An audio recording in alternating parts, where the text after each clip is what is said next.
Nobody ever tells you that your golden years will be so peaceful and lonely when you have to live on your own. Life is a raucous 1 second. There was a flurry of activity, kids, work, dinner, washing, and then suddenly it was just you. Also, you could hear the refrigerator's friendly creak from time to time. But here's the lovely turn of events that nobody sees coming. Not everything comes to a close when you live alone. It heralds a new form of liberty. Another, more subdued kind. Anywhere you may decide what sounds to play when there is none. In this video, I'm sharing 10 daily habits that can turn the stillness into something joyful, soulful, and even fun. And I'm not talking about cliché advice like drink more water or go for a walk. You've heard that 47 times already. These are genuine, caring routines that have helped the elderly not only endure, but flourish in their own homes. So, grab a warm drink, maybe your favorite old chair, and let's talk from one friend to another. Number 1. Start your morning with chair gratitude. Yes, that's a thing. Now, let me tell you how this started for me. There's this old chair in my living room, one of those chairs that acts like it's got secrets. It's not fancy, just a worn recliner I've had since the early 90s with a faded patch where the dog used to nap. For the longest time, it just sat there, a piece of furniture collecting daylight. But one morning after a long night of tossing and turning over memories that came creeping in, I shuffled out of bed and just dropped myself into that chair. The house was still and quiet. Too quiet, honestly. I had that ache in my chest, the one that whispers, "It's just you now."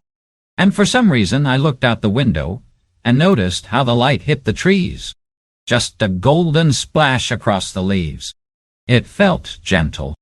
So, I took a breath and thought, well, I'm glad I'm here to see that. That was the first time I practiced what I now call chair gratitude. These days, I do it every morning. I sit in that same chair, coffee in hand, feet up, the dog now gone, but still strangely around. And I think of 3 very specific things I'm grateful for that day. Not the big vague stuff like family or health or sunshine. No, I go small and real. Like my socks actually matched today, and that's a miracle. The tap didn't drip all night. There's a leftover slice of banana bread calling my name. Some days it's harder than others. On rough mornings I might just say, well, I'm grateful I woke up and didn't spill the coffee on my pants. And you know what? That still counts. The point is, it grounds me. It shifts the focus from absence to presence, from loss to life. And slowly over time, that old creaky chair became my quiet little sanctuary. A place to start fresh. A place that reminds me, hey, you've still got something to smile about. So get yourself a chair of gratitude, my friend. Doesn't have to be fancy, just yours. 2. Keep a 1 thing a day challenge list. Now, when you live alone, you quickly learn something they don't mention in the brochures. The days can start to blur together. 1 minute it's Monday, and the next thing you know it's Friday, and you're still in the same sweatpants wondering if that Tupperware in the fridge is soup or a science experiment. That's why I started my 1 thing a day habit. It happened after a particularly long week where I couldn't remember what I'd done with my time. I felt like the whole week just evaporated, and I hadn't done anything. That feeling, it chips away at you. So I said, all right, from now on, just 1 thing, 1 productive, meaningful thing every single day. I started small. One day, I organized my spice rack. It took me half the afternoon, but now I know where the paprika lives, and it makes me feel oddly powerful. The next day, I wrote an old friend a letter. Not an email, a real letter. Pen, envelope, stamp, and all. I even doodled a little chicken in the corner because she used to raise hands. She called me a week later laughing, saying it made her cry and laugh at the same time. That 1 thing made both our days. Some days the thing is just sweeping the porch or trying a new YouTube yoga video where the instructor bends like a rubber band, and I just kind of attempt to survive. But you know what? It counts. The magic of this habit isn't in the task itself. It's in the sense of purpose it gives you. It creates a rhythm. It tells your brain, hey, we're still showing up for life. We're not just existing here. We're living. You don't need a planner. I just keep a little notepad on the counter and jot down my one thing each evening. It's my proof that I moved the needle that day, even just a little. And let me tell you, that tiny feeling of accomplishment, it stacks up. It changes how you look at your own life. 3. Eat at the table with ceremony. Now this one might sound silly, but it's one of the most surprisingly powerful things I've ever done. When my wife passed, I stopped eating at the table. I started eating on the couch with the TV mumbling in the background and the food straight out of the pot. I told myself it didn't matter. Nobody to impress, right? But after a while, meals stopped feeling like meals. They were just fuel stops. Mindless and mechanical. The joy was gone.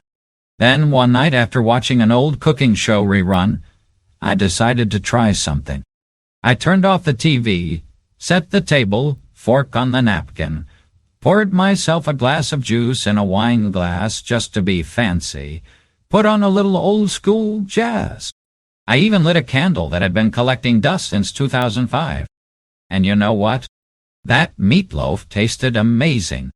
It wasn't the food that changed. It was the atmosphere. I slowed down. I chewed with intention.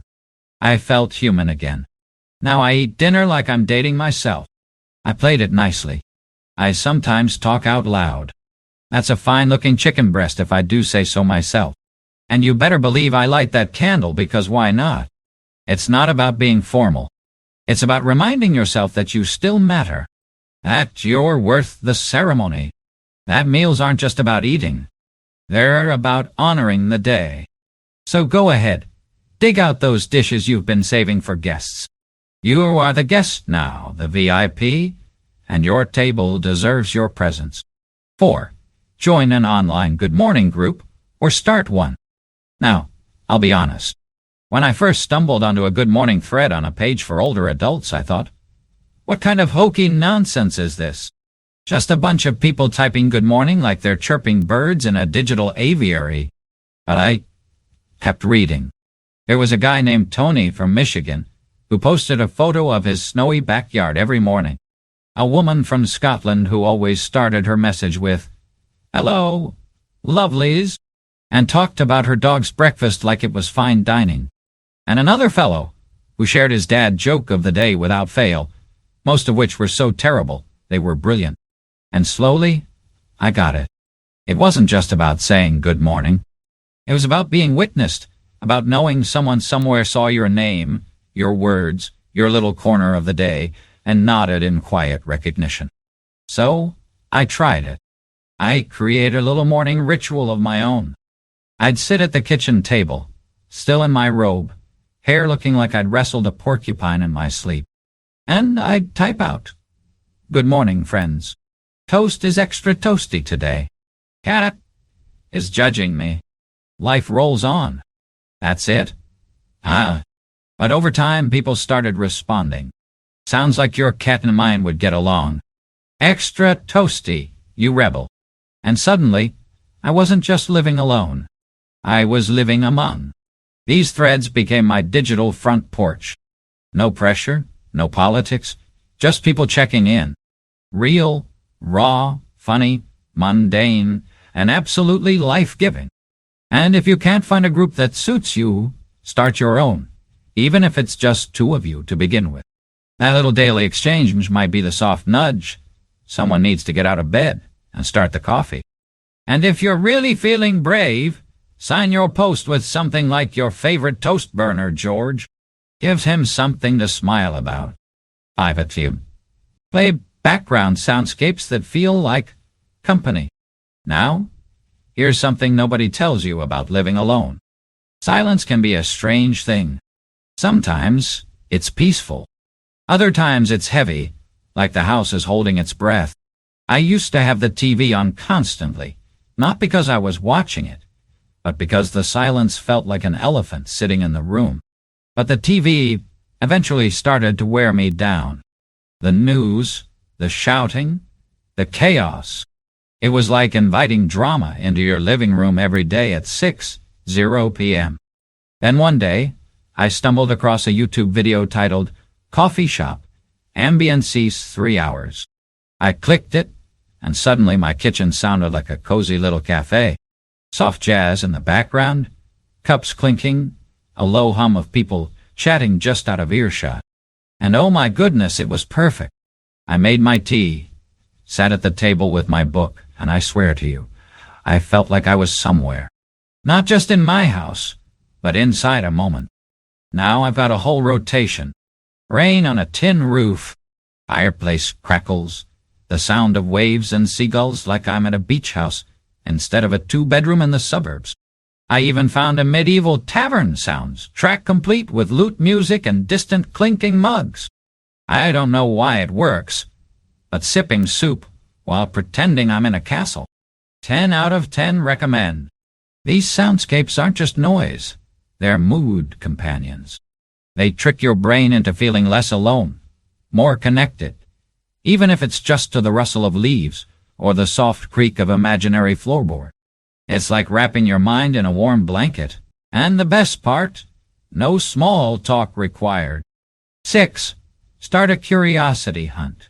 One new thing a day you didn't know yesterday. This isn't your average trivia time. This is about keeping your brain wide open, even while your world might feel quiet or same old. Here's how it works. Every day you ask yourself one curious question, then go hunt for the answer. It can be as deep or as silly as you want. What matters is that it's new. It lights a little spark. One day I asked, why do cats need blankets like they're baking bread? And I went down a delightful rabbit hole that somehow ended with ancient Egyptian cat worship. Another day, who invented the ice cream scoop? Turns out it was a black inventor named Alfred L. Kroll in 1897. Made me feel like I should honor his legacy with 2 scoops that night. Then one time I just wondered, how do baby flamingos turn pink? Spoilers, it's the shrimp diet, which made me think, if I eat enough strawberries, can I turn pink too? Haven't tested that one yet. Here's the real beauty of the curiosity hunt. When you live alone, stimulation has to come from the inside out. You're not surrounded by the daily noise of kids, co-workers, or a partner asking, did you hear about? So, you become the source. You set the spark.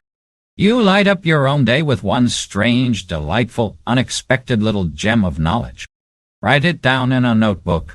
Call it your I didn't know that journal. Or text it to a family member or a friend. Just imagine your nephew getting a message that says, did you know octopuses have 3 hearts? I only need one to love you. Uncle Joe. Trust me, this kind of curiosity keeps the brain sharp, the spirit awake, and the days interesting. And you'll never run out of things to learn ever. So, tomorrow ask yourself, what don't I know that I'd like to then go get it? 7. Invent a silly ritual just for you. All right, now we're getting into the good stuff. If you've watched this far, you deserve to hear about the weirdest, most wonderful habit I've ever adopted. It started after I read about a woman in her 70s who had tea and tree time every afternoon at 3:00 p.m.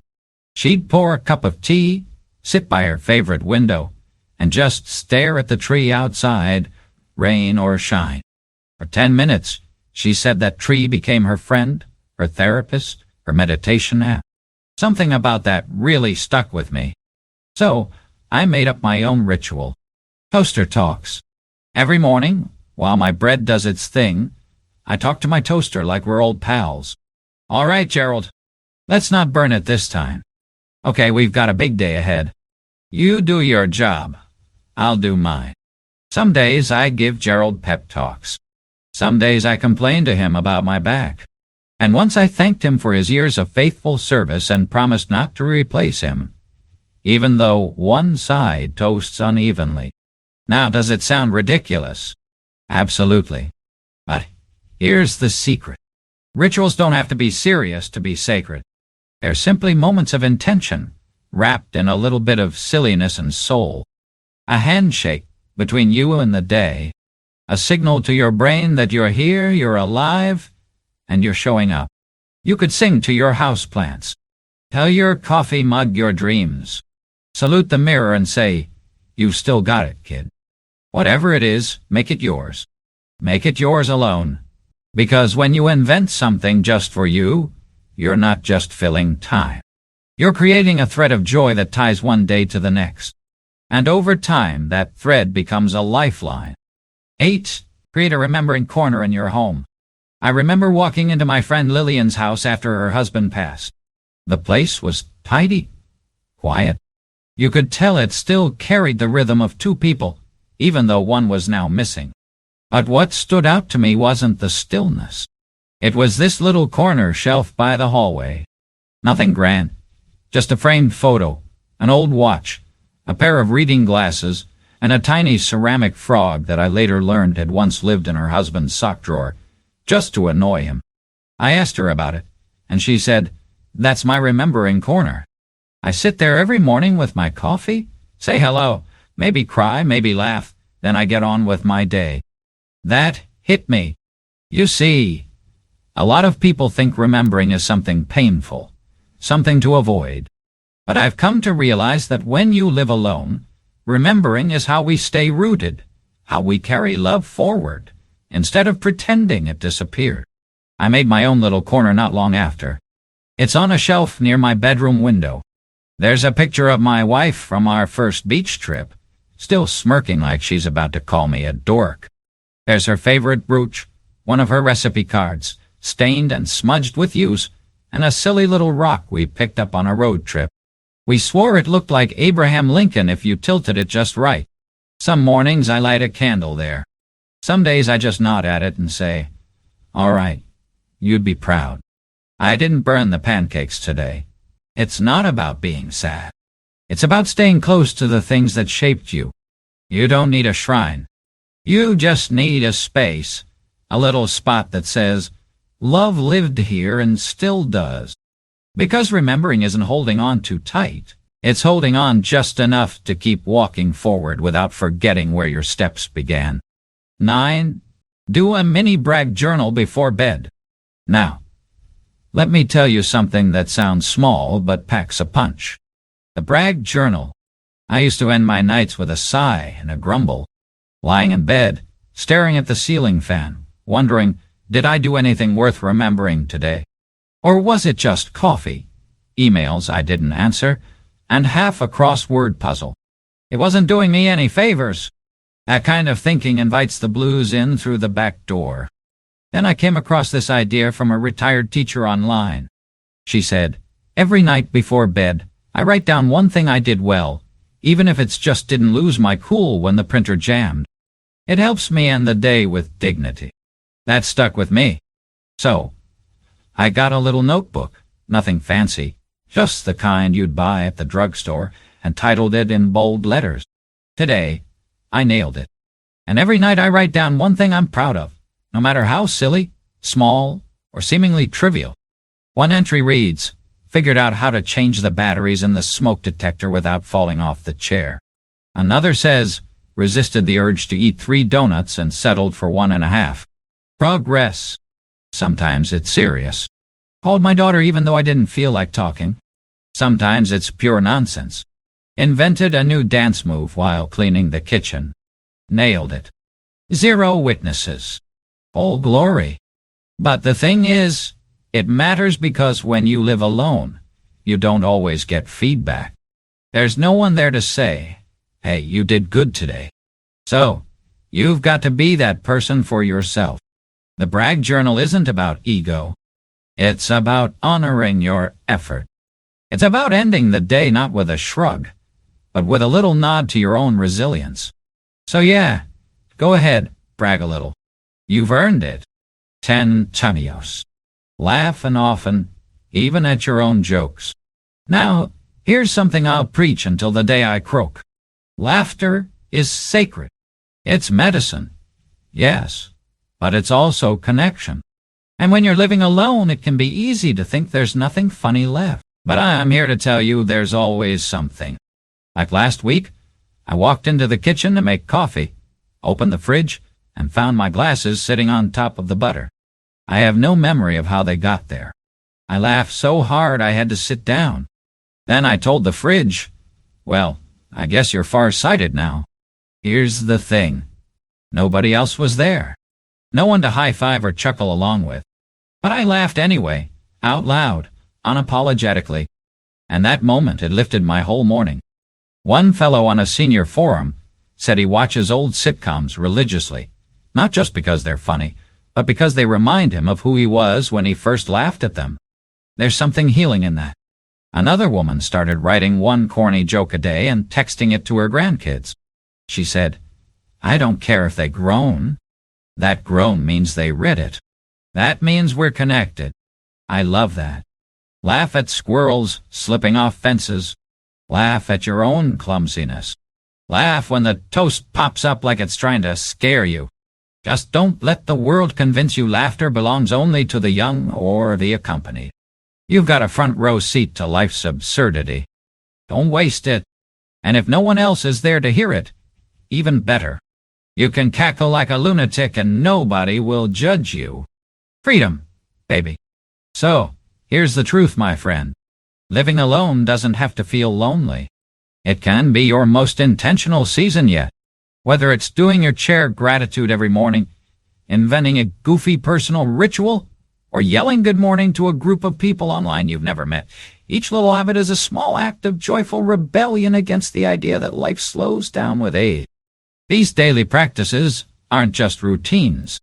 They're reminders that your presence still matters, your story is still unfolding, and your laughter is still medicine.